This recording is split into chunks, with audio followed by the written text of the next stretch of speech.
Artinya kita harus objektif dalam suatu kebijakan publik, yang dimana tidak bisa kita membedakan dua ini yang menjadi pegangan kita. Artinya jangan kita hanya berpegang pada satu kesalahan, kebaikan kita lupa. Kemudian jangan kita hanya berpegang kepada kebaikan kebenaran. Kemudian kita tinggalkan keburukan. Artinya bahwa kita harus objektif dalam melihat hal ini. Kedua inilah yang menjadi tolak ukur suatu pembangunan. Artinya kalau kebijakan yang benar, maka kita berikan pandangan, kita sport tentang cara dia bekerja. Kemudian ketika ada yang salah, maka kita berikan solusi atau masukan. Makalah hadir para pemuda untuk bagaimana ketika kesalahan-kesalahan itu bisa kita memberikan gagasan yang lebih konstruktif. Artinya kita berikan yang lebih efektif untuk kinerja pemerintah. Maka kemudian saya harapkan jangan kita menyodokan kedua ini. Artinya sisi baik dan jelek. Artinya kedua itu saling beriringan. Maka kita berikan solusi atau kita berikan kesuksesan. Mungkin itu saja. Oke, saya rasa cukup. Mungkin saya pribadi ada pertanyaan terhadap teman-teman siapapun yang menjawab sebentar. Silakan. Dalam mengawal kebijakan pemerintah, tentu ada yang dilakukan dengan cara berdemonstrasi atau menggelar aksi. Salah satu tujuannya adalah untuk mendorong tercapainya kesejahteraan sesuai dengan visi dan misinya. Nah, pertanyaan saya, apakah teman-teman pemuda itu harus melakukan cara itu dengan berkontribusi untuk mendorong tercapainya visi dan misi yang dimaksud seorang pemimpin tadi? Mungkin saya persilakan. Ya, terima kasih. Banyak cara untuk bagaimana kita selalu memberikan solusi kepada kebijakan-kebijakan yang tidak pro kepada masyarakat. Yang pertama, kita lalui jalur komunikasi terlebih dahulu. Kita komunikasi dengan beberapa pihak, termaksud untuk bagaimana kita klarifikasi permasalahan-permasalahan yang ada di daerah ini. Ketika jalur komunikasi itu tidak ditempuh sudah berkali-kali, maka kita berak turun untuk mendemonstrasi di lapangan. Ketika jalur komunikasi itu tidak tercapai, maka salah satunya jalan yang efektif untuk kita komunikasi adalah bagaimana kita terjun lapangan. Untuk kita benar-benar apa yang menjadi aspirasi teman-teman itu bisa tersampaikan. Mungkin itu jawaban dari saya. Saya persilakan kepada moderator. Oke, mungkin saya minta sedikit tanggapannya Saudara Asmar.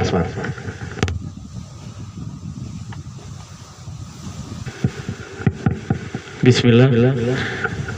Langsung saja, kalau menurut saya, apakah ada kesalahan yang dilakukan pemerintah itu? Alternatifnya hanya turun demonstrasi. Kalau menurut saya itu bukan hanya satu-satunya alternatif. Masih banyak cara-cara lain yang bisa kita gunakan untuk meluruskan sebuah penyelenggaraan kegiatan yang tidak sesuai dengan harapan masyarakat. Ya, mungkin saya juga setuju dengan yang pendapat dari Kabid Himpunan Mahasiswa Pemuda Batauga, yang dimana masih ada jalur-jalur komunikasi secara persuasif untuk bagaimana kita menawarkan sebuah solusi terkait masalah yang terjadi, contohnya mungkin terjadi di Kabupaten Buton Selatan. Ya, komunikasi persuasif itu.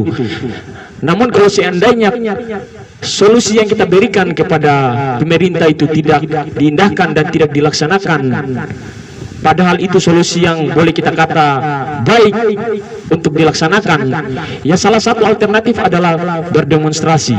Itu mungkin alternatif terakhir untuk bagaimana kita mengkritisi pemerintah untuk lurus pada jalan yang diharapkan oleh masyarakat. Selanjutnya masih ada lagi alternatif lain, mungkin seperti kita buka seperti dialog-dialog yang sedang kita laksanakan seperti ini. Kita undang dinas-dinas terkait untuk menjelaskan masalah tersebut, serta ada juga seorang pemuda-pemuda yang punya kritikan untuk bisa mengkritisi juga terkait penyelenggaraan pemerintah yang tidak pro terhadap rakyat itu sendiri. Masih ada jalur-jalur dialog seperti yang kita laksanakan sekarang ini. Mungkin itu saja, saya kembalikan kepada moderator.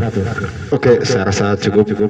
Demikianlah, sebelumnya saya ucapkan terima kasih kepada seluruh narasumber yang menyempatkan waktunya untuk hadir dalam kegiatan forum diskusi Kedai 2 Alam Club. Semoga kegiatan kita hari ini dapat menginspirasi seluruh teman-teman pemuda untuk dapat berperan positif dalam menghadapi tahun politik ke depan.